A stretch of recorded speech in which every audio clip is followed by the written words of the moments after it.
Imagine a world where underdogs rise to the top and shake the very foundations of the WNBA playoffs. Welcome to the 2025 semifinals, where the Indiana Fever and Minnesota Lynx are making waves and defying expectations. But here's where it gets interesting. Can they keep up the momentum, or will the favorites bounce back? The Fever's stunning 89-73 win over the Las Vegas Aces, who had won 18 of their last 19 games, is a testament to the team's determination and skill. Meanwhile, the Lynx's dominant fourth quarter led to an 82-69 victory over the Phoenix Mercury, setting the stage for a thrilling series. As we dive into the winners and losers of Game 1, get ready for a wild ride. One of the biggest winners of the day was Kelsey Mitchell, who has been flying under the radar for far too long. With her impressive performance, Mitchell has finally gotten the national recognition she deserves, and her numbers are simply astounding. She finished with 34 points, setting a new playoff career high and registering the second highest individual scoring game in Fever postseason history. But what's even more remarkable is her consistency. Mitchell is now averaging 26 points per game in the playoffs, tied with A'ja Wilson for the most by any player this postseason. And let's not forget her shooting splits. 48.6, 50.0, and 96.0 is a feat that few players can achieve. On the other hand, A'ja Wilson had a record-breaking day, adding a fourth MVP award to her trophy cabinet and joining Cynthia Cooper-Dyke as the only players in league history to win back-to-back MVPs. However, her performance in Game 1 was a different story. Wilson looked nothing like the arguably best player in WNBA history, missing her first 6 shots and never getting it going offensively against Aliyah Boston and the determined Fever defense. She finished with 16 points and 13 rebounds, but shot 6 of 22 from the field. The Aces simply cannot afford a game like that from Wilson, who accounted for 25.5% of their total points during the regular season and 34% of their points in the first round against the Seattle Storm. In order for the Aces to get back in this series in Game 2, they'll need Wilson to play at an MVP level.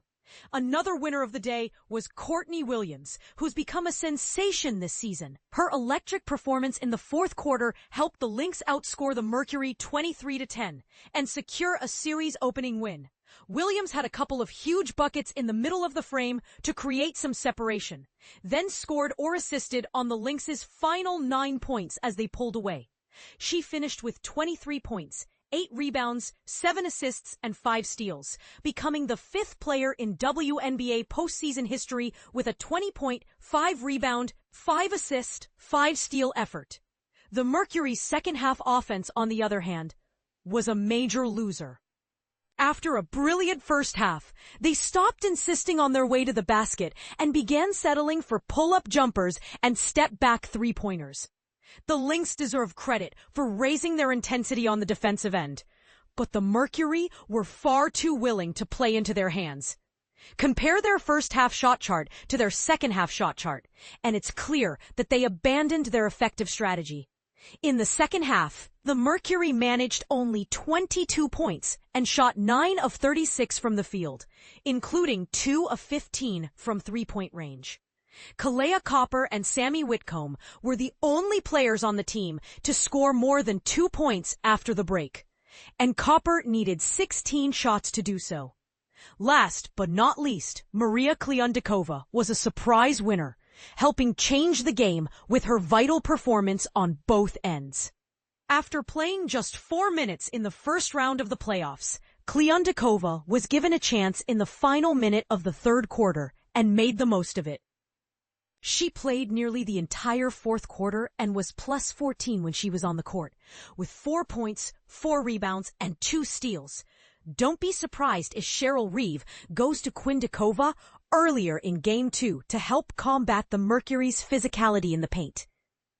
As we look ahead to the next games, the question on everyone's mind is, can the underdogs keep up the momentum, or will the favorites bounce back? Will A'ja Wilson regain her MVP form? And can the Mercury fix their second-half offense? The 2025 WNBA playoffs are shaping up to be a thrilling ride. And we can't wait to see what's in store. But here's the thing. What do you think is the key to the Fever's success? And can they keep it up against the Aces?